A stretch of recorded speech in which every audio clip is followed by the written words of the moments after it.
Our recipe for today is no oven, no grill, easy 2 steps for a juicy and very tender barbecue spare ribs. So as you can see, it is full of the bone, very succulent, very juicy, very tender, and very soft. So you have to try to make this dish. Also, additional recipe is my crispy potato wedges that I bake. It's also very simple. You just mix some ingredients and bake it in the oven. So you have to watch this video from start to finish to find out how I made this dish. So for our step 1, we prepare the dry rub. So this is 1/2 cup of dark brown sugar. And then we add 1 tablespoon of paprika. 1 tablespoon of garlic salt or a teaspoon of garlic powder plus a teaspoon of salt. And then we also add black pepper, cracked black pepper.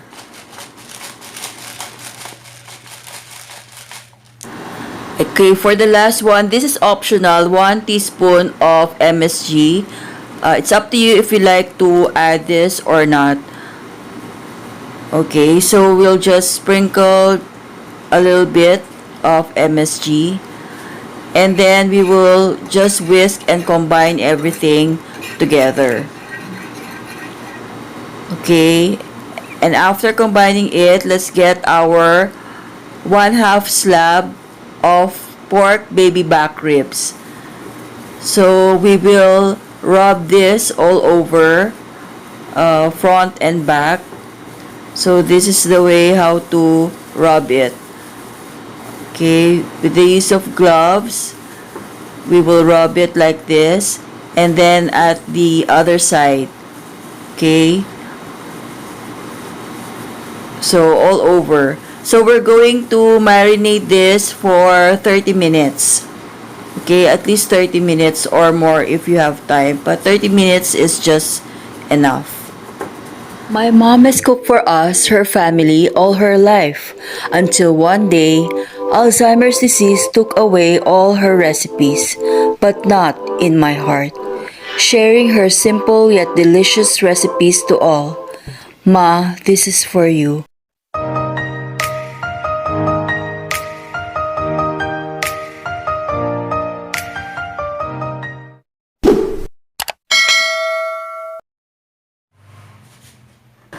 Meanwhile, while we marinate our pork ribs, let's make a dip for our potato wedges. Okay, so we need 1/8 cup of mayo. Then 1 clove of garlic that I grated.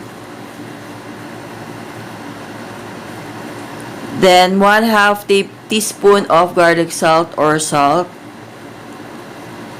And then 1 teaspoon of chili flakes. Okay. And then we also add 1 teaspoon of oyster sauce.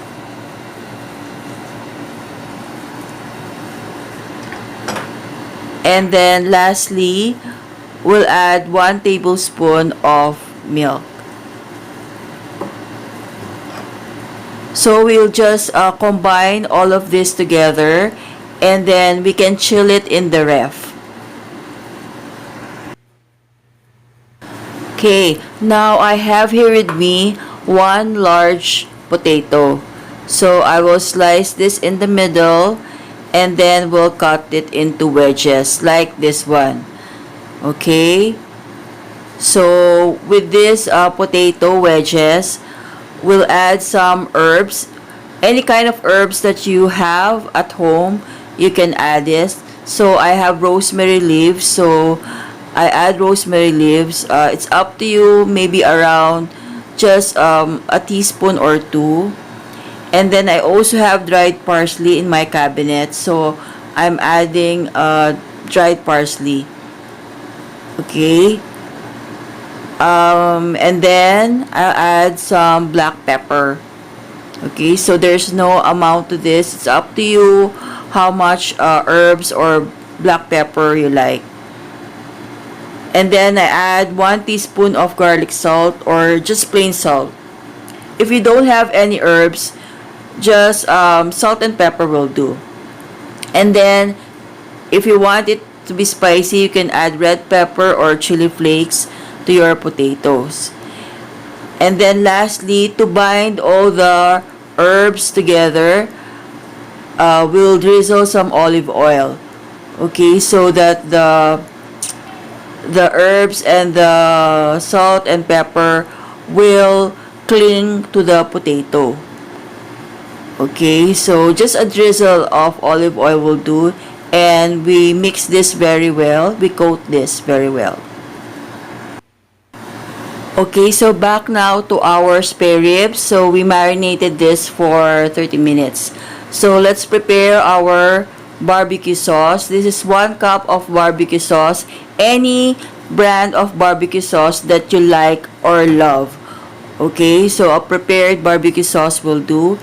And then we'll just mix 1 cup of water. So we combine these two together. Okay, so this is how it looks like after we combine it. And now I'm using a pressure cooker. If you don't have a pressure cooker, an ordinary pot will do. So I'm going to place the marinated half slab of pork ribs at the bottom of the pressure cooker or pot. Okay, and then you just pour the water and barbecue sauce all over the ribs. Okay, and then we will cover this. And if you use a pressure cooker, it takes around 30 minutes for me. If ordinary pot, 45 minutes to 1 hour. Okay, so while our spare ribs is cooking, we now go back to the potato. So on a baking tray, I added 1 to 2 teaspoon of oil, and that I'll spread this all over the baking tray so that the potato would not stick in the baking pan. And now we're going to just spread the potato wedges on all sides of the baking tray. Okay, and then we'll bake this in the oven for 40 minutes at 180 degrees Celsius. So, okay, as you can see, it is cooking right now in the oven. Okay, so you just wait for 40 minutes. So after 30 minutes in the pressure cooker, this is how our ribs look like. They're really very soft and very tender. And there are more sauce in the pan left. So we just pour the sauce as much as you like.